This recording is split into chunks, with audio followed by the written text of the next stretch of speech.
Guys, masih hari Kamis. Tapi jangan dulu pesimis, karena pesimis cuma bisa bikin kita meringis. Biar timbul rasa optimis, we're gonna give you yang eksotis dan manis. So, kamu semua tetap duduk manis and don't go anywhere please.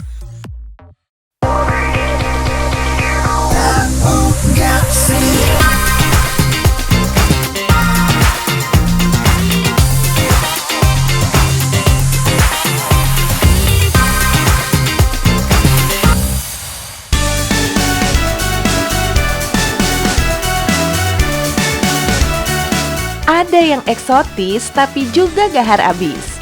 Kenali nih guys, ada Eshan dan Jinora, dua harimau benggala milik Kak Alshad Ahmad.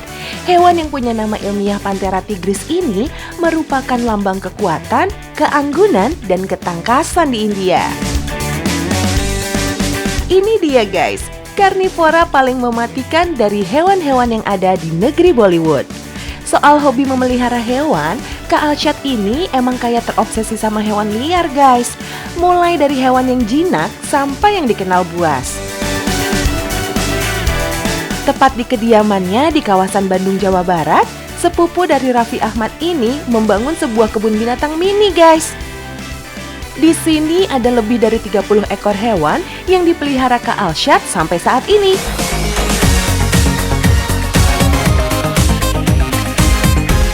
Salah satu yang gak kalah eksotis dan gak mainstream adalah gerombolan burung unta ini guys.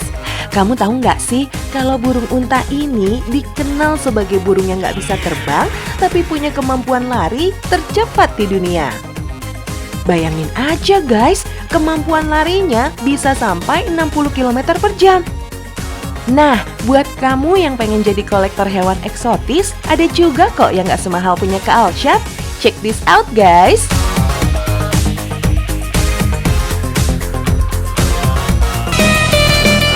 Guys, kamu tahu karakter kartun yang satu ini?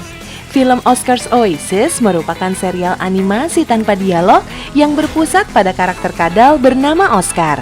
Karena hidup di gurun yang tandus, Oscar harus mencari air bersama sekelompok hewan lainnya.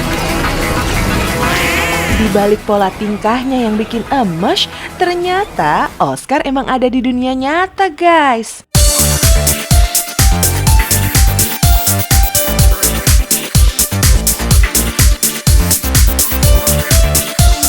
Bearded Dragon atau dikenal dengan kadal gurun merupakan jenis kadal yang berasal dari Australia. Di alam liar, Bearded Dragon banyak ditemukan di kawasan padang pasir, hutan dan daerah sabana dengan lingkungan panas dan kering. Di balik motif dan coraknya yang beragam, ternyata reptil eksotis ini sering dijadikan peliharaan. Karena Bearded Dragon dikenal dengan perawatan yang mudah dan ramah.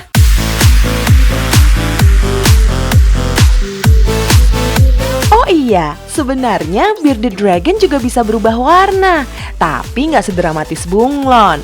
Kalau mereka butuh kehangatan, kulitnya akan berubah warna menjadi lebih gelap. Sebaliknya, jika merasa terlalu panas dan butuh hawa dingin, kulitnya akan berubah menjadi lebih terang.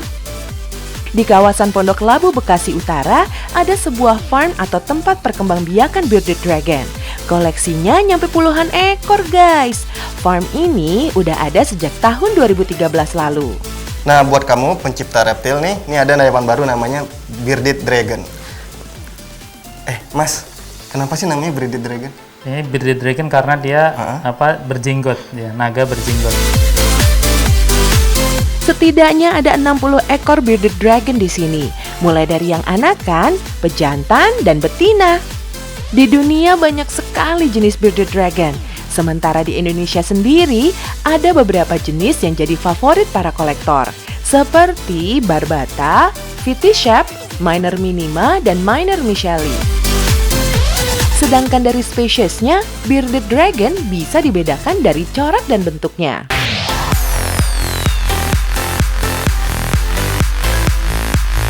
Pertama, ada jenis leatherback. Spesies ini banyak ditemukan pada Vityshap. Ciri khasnya yaitu tidak memiliki duri punggung dan memiliki corak oranye. Untuk jenis ini biasanya dibanderol mulai dari 4,5 juta rupiah. Kedua, ada Morphic Super Red. Secara look, warnanya lebih menyala. Harganya bisa mencapai 7 juta rupiah.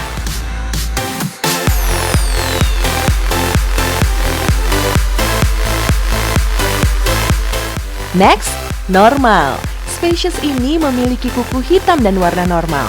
Spesies normal dihargai mulai dari 3 juta rupiah. Terakhir ada Hypo Leatherback yang memiliki kuku putih tanpa ada duri punggung. Harganya sekitar 4 juta rupiah. Gimana? Harga segitu udah pas kan? Cincailah. Kalau udah, kita intip cara merawatnya ya. Selain pemberian pakan secara rutin, proses pemeliharaan rutin bearded dragon yaitu dengan memandikan. Kondisi ini bisa sangat ngaruh karena habitat kadal gurun yang hidup di lingkungan panas. Waktu yang paling tepat untuk memandikan bearded dragon adalah di siang hari.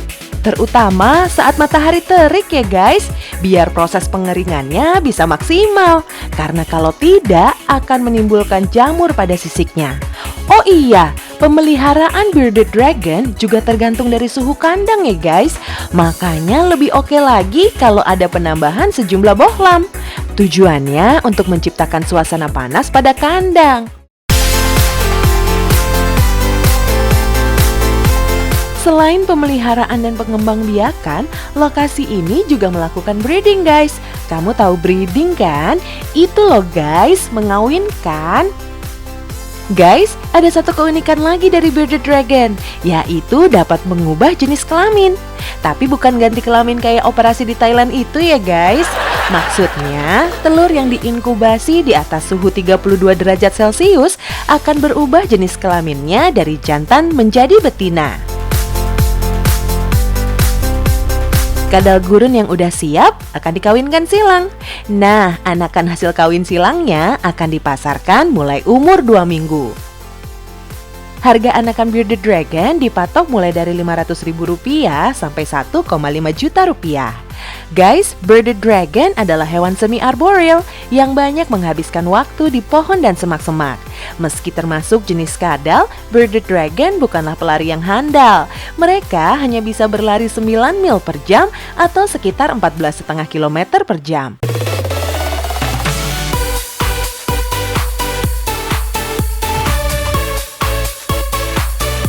Bandingkan sama kadal Basilisk ya guys. Kalau kadal ini punya kecepatan berlari di atas air dengan kecepatan 54 km per jam. Hewan ini merupakan jenis omnivora. Mereka memakan sayuran, tikus kecil, dan tanaman berdaun lainnya. Gimana guys? Tertarik dengan koleksi anti mainstream kayak gini?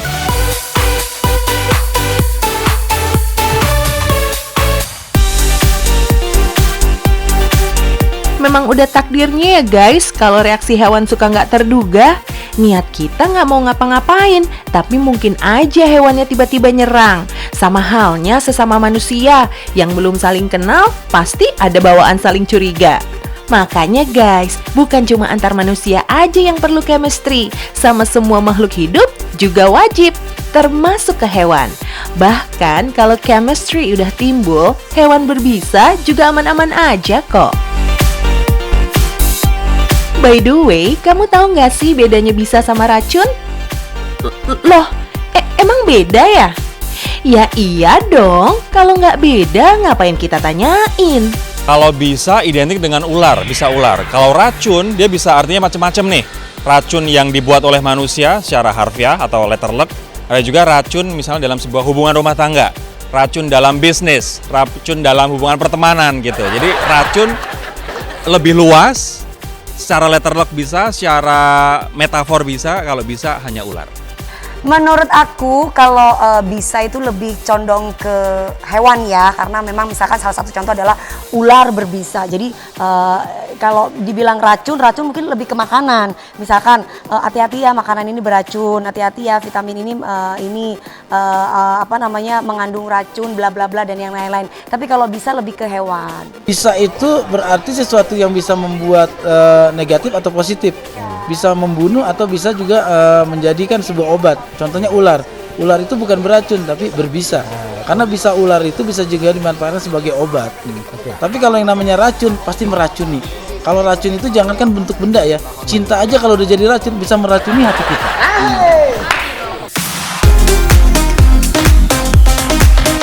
Racun dan bisa memang sama-sama zat yang berbahaya guys. Perbedaannya dilihat dari proses masuknya ke tubuh manusia, hewan, atau tumbuhan. Bisa masuk ke dalam tubuh makhluk hidup melalui gigitan atau sengatan.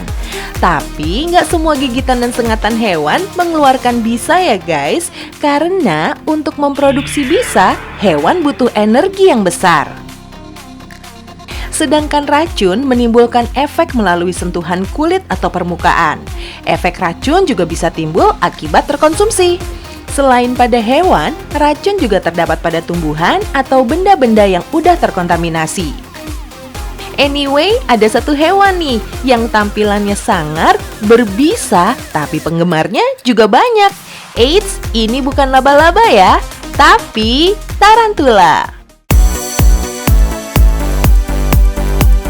Laba-laba dan tarantula memang saudaraan guys, tapi nggak semua spesies laba-laba adalah tarantula. Kalau tarantula udah pasti keluarga laba-laba. Perbedaan yang paling kasat mata adalah ukuran fisiknya. Tarantula lebih besar dari laba-laba serta punya bulu yang agak lebat. Beda dengan laba-laba, tarantula menggunakan jaring hanya untuk beristirahat dan berlindung. Sementara kalau laba-laba memanfaatkan jaringnya sebagai perangkap mangsa.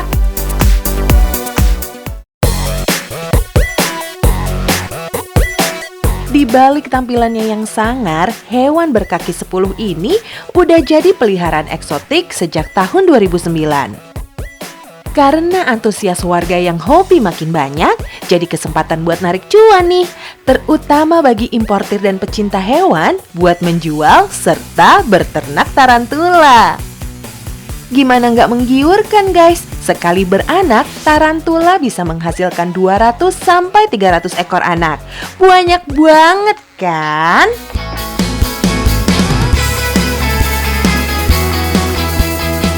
Soal harga, mulai dari puluhan, ratusan, bahkan ada yang sampai jutaan rupiah, tergantung ukuran, umur, dan jenis kelaminnya. Spesies yang diimpor dan yang diternak juga makin beragam. Salah satu alasan pecinta hewan memelihara tarantula karena warnanya yang memberi kesan indah. Indah tapi menyeramkan.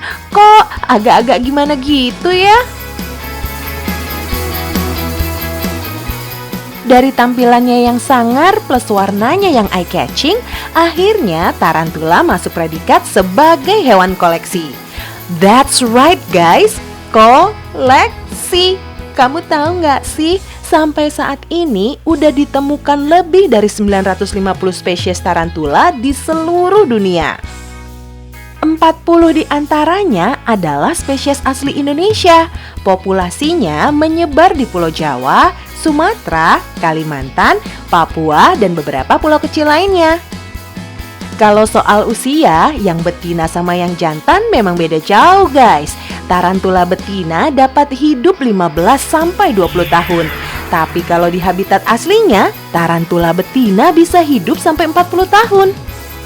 Sedangkan yang jantan hidupnya cuma 3 sampai 5 tahun aja dalam pemeliharaan manusia.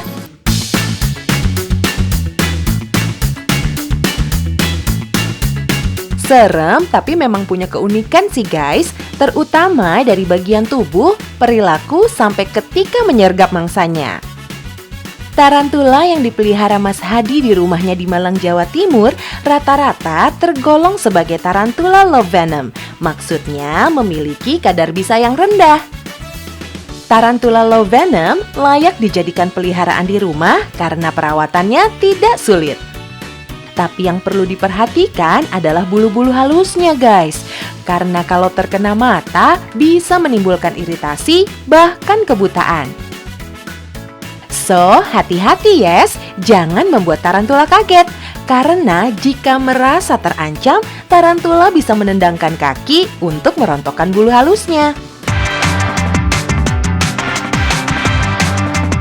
Sebenarnya sih tarantula cenderung pasif, jadi nggak banyak bergerak. Dan kamu tahu nggak sih, ternyata rangka tubuhnya itu rapuh guys. Jika terjatuh dari ketinggian, bisa dipastikan tarantula akan tewas. Makanya secara berkala, tarantula akan berganti kulit atau molting. Oh iya, untuk perawatannya gampang aja kok. Cukup kasih makan 2 kali seminggu. Beri makan serangga kecil seperti jangkrik yang hidup agar tidak kehilangan insting berburunya. Untuk kandangnya cukup dikondisikan seperti habitat aslinya. Jika aslinya dari gurun, buat kandang yang kering. Jika aslinya hutan basah, usahakan kandangnya lembab. Yang penting sering-sering dibersihkan aja.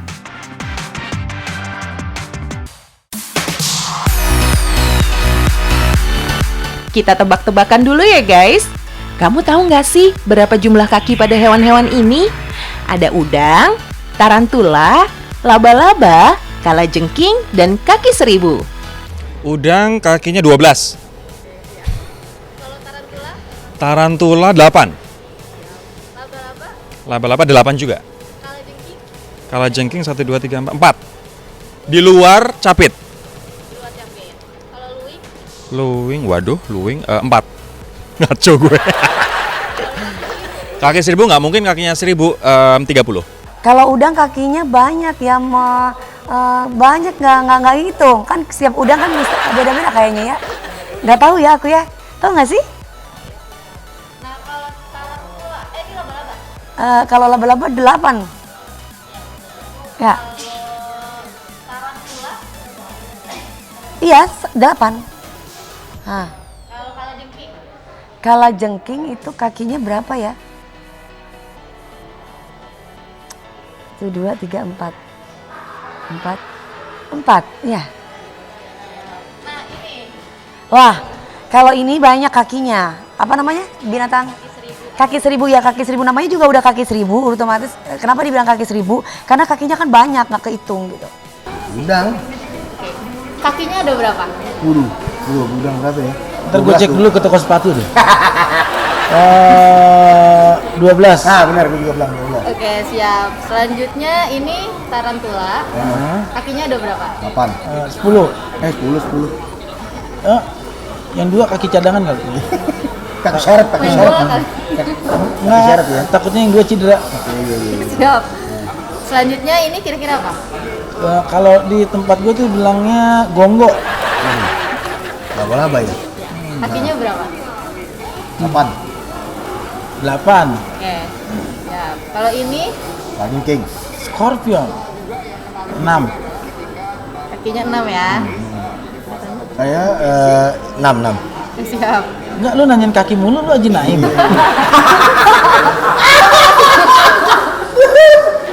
Kaki mulu gaji naik. Nah ini Kelabang. bukan. Ya kaki 1000. Ya. Oh, Orang bilangnya kaki 1000. bukan kelabang ya, kaki 1000 ya. Ya. Ini binatang kalau seandainya dia sekolah telat mulu nih. Iya. Pakai sepatunya lama. Belum ngiketin. Ini kaki 1000. Namanya kaki 1000 tapi kakinya kira-kira berapa? Ya 1200 lah. Iya, kaki Pasnya? Mbak, 200 ya 200. maaf. Kayak orang pasar Ciputat ya pasnya. Puring ya, puring. Iya. Pasnya. Iya. Oke. Terakhir nih. Temannya Oh, kelabang nih, ini Ya. kelabang. Ada berapa kakinya? 402 lah. Kelabang 50 deh. 50 deh. Ini. Duh, maaf ya, siang-siang udah bikin capek mikir. Oke, kita bahas satu-satu ya guys. Udang punya total 10 pasang kaki yang terdiri dari sepasang antena, 4 pasang kaki depan untuk berjalan, serta 5 pasang kaki belakang untuk berenang. Sementara laba-laba dan tarantula sebelumnya udah kita bahas ya guys.